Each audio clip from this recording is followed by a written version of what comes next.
What is good, everyone? OJ here. Welcome back to another video. Today we're going to be talking about a bunch of great Nintendo Switch RPG topics and more. So let's go ahead and jump right into it. We're starting off with a huge blow up for Xenoblade Chronicles X Definitive Edition. We've got confirmed that it is the #1 best seller on the Nintendo Switch eShop in the US and rising in many other countries as well. Should be the #1 bestseller or near that in Japan too. And why this is important is that because we know that Nintendo's best-selling titles, Mario, Zelda, Pokemon, Animal Crossing, Super Smash Bros., all of these games always do great. You know that there's going to be sequels, but I do feel that a game like Xenoblade Chronicles X, a massive RPG that doesn't get those amount of sales, anytime that you can see it go to the top of the eShop or get this type of publicity that it's getting because of the technological masterpiece that it is on the lower spec Nintendo hardware, that is definitely a positive thing for Monolith Soft. I would say one of Nintendo's, if not Nintendo's, best development studio. They are definitely a studio that gets the job done overall. And to see all of the hard work when it comes to what they've done in bringing back this game that they said a number of years ago would be incredibly difficult to bring because of the type of game that it is, I think that that is absolutely a positive thing. And it shows that, yes, we've been asking for Xenoblade Chronicles X Definitive Edition, or we've been asking for Xenoblade X to come back. They brought it back, but not only did they bring it back, but they took the time and effort to modernize a bit and to bring a lot of quality of life features and different things like the hint system that they brought into the game, in addition to a lot of the bigger text and other stuff that they used to optimize the game. They actually made the file size smaller overall. You don't have to download any actual data packs or anything that you had to do on the Wii U to get that faster loading and everything. It's an incredibly good remaster of the game. So to see it all the way up at #1 is good. And it would be nice if this game could actually surpass what Xenoblade Chronicles Definitive Edition, which sold, as of the last that's been recorded, over 1.6 million units on the Nintendo Switch. That is great for a game that's been re-released multiple times. So this is only the second release of Xenoblade, and on a system that people actually bought. Unlike the Wii U, where Xenoblade was stuck on a system that nobody really bought. So people didn't really know about this game. So it seems like Nintendo Switch fans are taking notice here, and I would love to see Xenoblade Chronicles X Definitive Edition continue on here in the sales. I want to see what's going on with the physical sales in the US and Europe, in addition to what's going on in Japan as well. We should get the first numbers for Xenoblade Chronicles X Definitive Edition when it comes to Japan physical only next week. So we'll be looking out, and of course I'll report on that, whether it's in a live stream or in a video, but I want to see exactly how it did and compare that to Xenoblade Chronicles Definitive Edition, compare that to Xenoblade Chronicles 2, Xenoblade Chronicles 3, because Xenoblade games usually do a great job of jumping out of the gate. Obviously the Xenoblade fan base is huge, but that sustained success in addition to the initial push, I want to see how strong that is for Xenoblade Chronicles X, considering this was on the Wii U and it was a highly requested game for the last 5-6 years then at this point. People really started asking for it in 2019 or so, 4 years after the release. And now that it's finally here, it would be great to see it actually take that extra step and maybe even get into the 2 million unit range. Now, I'm not sure if it can do that. Xenoblade Chronicles 3 hasn't officially hit that yet, but as Xenoblade Chronicles X is a more, not a spin-off, but it's more of a side thing that can be played independently of the mainline trilogy, I'm hoping that more people take the plunge and say, okay, I don't have to know everything about Xenoblade or know the different characters and things like that, and I can just fly around in the Skell. So that would be great if it gets a lot of success based off of that, but we're gonna have to wait and see on it. But I'm super excited to see how the sales go forward with Xenoblade Chronicles X Definitive Edition. But I'm also excited to see the momentum that we're having with all the new people that are subscribing to the channel. So if you're enjoying this video and you're not subscribed yet, go ahead and hit that subscribe button. I'd really appreciate it. Also hit that like button and click that notification bell to get my vids as soon as they drop, as we're dropping a ton of great content leading up to the Nintendo Switch 2 presentation. All right, let's go ahead and get into the next topic here, guys. We've got a surprise out of nowhere, really weird games for the Nintendo Switch Online Super Nintendo app. So Nobunaga's Ambition, Lord of Darkness, Romance of Three Kingdoms 4, Wall of Fire, and Uncharted Waters New Horizons will join the Super Nintendo Entertainment System Nintendo Switch Online lineup on March 28th. Nintendo has randomly announced. So let's talk about this because these games are very interesting. The Nobunaga's Ambition games, it seems like Nobunaga is in the news with Assassin's Creed Shadows and now these games at this point. Now, I've never played any of these, and these seem like old school strategy RPGs. They all look super, I would say, complex, but at the same time, the roots of how Koei was born when it comes to some of these games on the Super Nintendo and what they did, definitely not my style at all overall, but there's a lot of cool key features and stuff if you're into some of these old school strategy type of games and you want to follow the storyline of the Nobunaga's Ambition titles. These might be some games to pick up. Now, I don't know if these games are super rare or anything either. I'm guessing that they might be because I never saw any of these games. I don't recall renting these games or seeing these games on store shelves or anything like that. So I do like the fact that they're bringing over some of these more, I would say, obscure games or games that potentially could be worth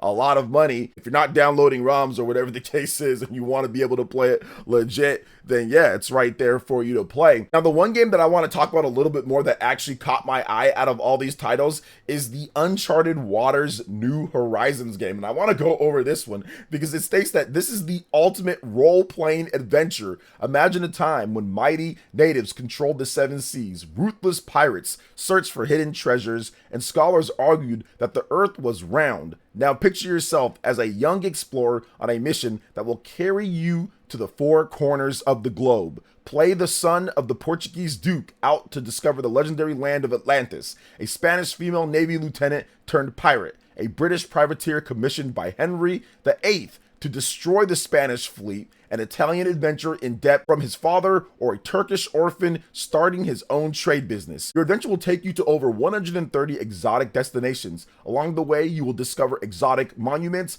long-sought treasures, and valuable merchandise to trade.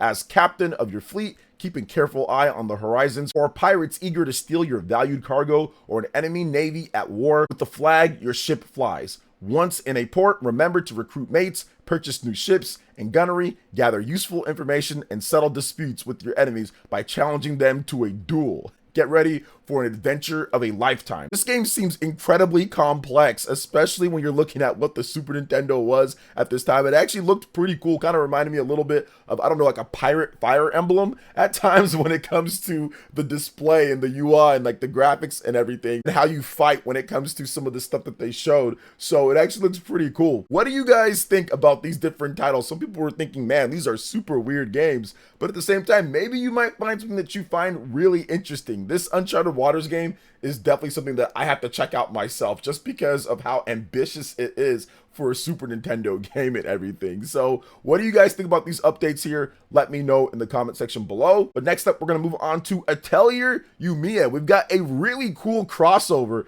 that I love here because I love the style of this franchise when it comes to Tekken. But yes, you heard that right. Tekken 8 and Atelier Yumia are crossing over. For this first time ever, I think I've seen a crossover between these two franchises. So collaboration costumes, special skills, and accessories from Tekken 8 will be available as free downloadable content for Atelier Yumia, The Alchemist of Memories, and The Envisioned Land. Publisher Koei Tecmo and developer Gust have announced. A special illustration by illustrator Benitama was released today to commemorate the collaboration. It features Atelier Yumia and the mysterious fighter Reina from Tekken 8. Atelier Yumia is officially out now at this point for PlayStation 5, PlayStation 4, Xbox Series, Xbox One, Nintendo Switch, and PC via Steam. And I've been playing the full game myself. Koei Tecmo got me a review copy for that, and it is really good. I'm still going through the game, so I'll have my final thoughts and more of a video on it later once I get through all of the content. They've already pledged some nice updates as well to fix some of the issues and feedback that they got from the demo, but overall, the final build for the PlayStation 5 version of the game and Xbox Series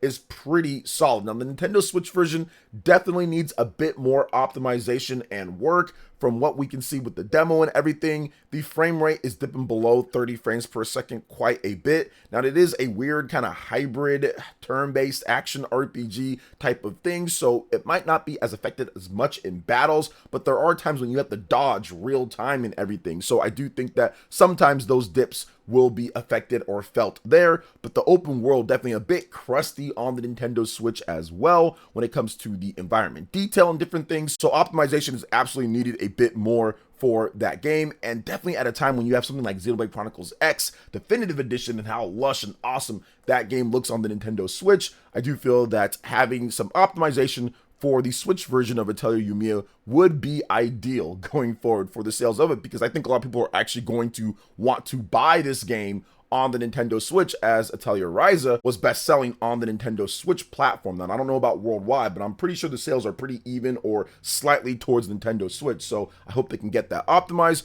but I'm playing on the PlayStation 5 and it's fantastic. I've been playing the demo on the Nintendo Switch, so we'll see what happens there, because they've already pledged some more optimizations and support. But yeah, I really enjoy it. If you have PlayStation or Xbox, PC, it's good on there from what I have played, and okay at times when it comes to Nintendo Switch. But yeah, definitely need some optimization there. But now we are going to move on to the next topic here, and that is Splatoon 3. We've got a Springfest 2025 that has been announced. You thought Splatoon was done? Think again. It's not done. Splatoon 3, we got a recent announcement at the new Splatfest that's coming in spring 2025. For this year's theme, Nintendo is asking about productivity and when players get things done. The options are morning, afternoon, and night. I think I'm probably more of a morning and night person. Afternoon, I'm taking care of my boy. I'm doing other things. I'm kind of relaxing a little bit. Sometimes I'm working out as well. But when it comes to work and everything, I like the mornings, and I also like the nights to set myself up good for the mornings. So I guess that would just make me a morning person when it comes to productivity and getting things done. Interesting. I like this Splatfest. I might participate in it. The new Splatfest will begin on April 11th in North America, April 12th in Europe. As usual, it will last the entire weekend. We'll let you know the results, of course, once the Splatfest is done. I do like the theming of it. It's kind of like Easter colors, the pastel pink and green and teal-ish, and like the look when it comes to the art and everything. I love that. So this is cool. I might participate in this. I do love spring because the weather is just so nice here in Cali. The weather is so good for spring, but then it gets way too hot in summer. But spring is always super nice. Not too cold, not too hot, nice wind chill, cool to go outside, cool to work out outside. So yeah, I'm a spring person. So maybe I will participate in this one. So I want to ask you guys a question. When do you guys actually get things done? Morning, afternoon, or night? What's your favorite time to get your productivity done, to do what you do? When do you more relax and all that? I'd love to actually hear your thoughts in the comment section. I want to hear it. Maybe I'll even put up a poll on the community page. So if I do, there'll be a link in the description. So check that out and vote on the poll too. So yeah, we'll go ahead and do that. We'll have a poll as well for you guys. So when do you guys get things done? Let me know in the comment section, and of course the poll. But now we are going to move on to the final topic here, and that is Monster Hunter Wilds. We got a big showcase set for March 25th, title update 1, and based off of what some people are saying about this game, it desperately needs some new content or something to be added in, because we got hardcore Monster people saying, I played for 100-something hours and it's too boring. So yeah, it's crazy. But yeah, that's just kind of how Monster Hunter is at this point. So Capcom has announced a Monster Hunter Wild showcase will take place on Tuesday, March 25th at 7 a.m. PT. The showcase will feature details on new content coming in the first free title update, which will release in early April. So there's also a teaser showcase here as well. But yeah, the interesting thing with Monster Hunter is that this is a game that takes a lot of time overall and like dedication, and fans are really expecting a lot from Monster Hunter because of its past, because of what they were able to do with Monster Hunter Tri and Monster Hunter Generations and Monster Hunter 4 on 3DS, when you can make a lot more content or you can make things differently because of the graphics. You don't have to spend as much time on that. Now with modern systems and all, obviously they're taking a lot more time working on graphics and other things, so the budget has ballooned, has exploded for Monster Hunter, but the sales are coming in as well, and it's selling a lot. So they sell a lot, they take a lot of time to make these games, and then they also plan out a lot of content to keep it fresh and keep it in the news, like I'm doing right now talking about it. So we'll see how the title updates go, and I'm hoping that for those that were maybe disappointed a bit with the Monster Hunter content, they can make some adjustments. So I think that the game, probably by the end of its run, will be a lot better game than it is, of course, at launch. But of course, the hunt, and the cool thing about it is that you get to experience all of it as you go and kind of come back to it, play other games in between, maybe when you're not playing it anymore. So what do you guys think about all the different topics that we went over? Man, there was a ton of stuff here. Let me know in the comment section below. All right, guys, that wraps it up for this one here. Thank you so much for watching. I do appreciate it. Please make sure you hit that like button, subscribe if you're someone new, click that notification bell, and check out my other Nintendo Switch RPG content and more right here on screen. Thanks for watching. We'll catch you guys for the next one. Peace.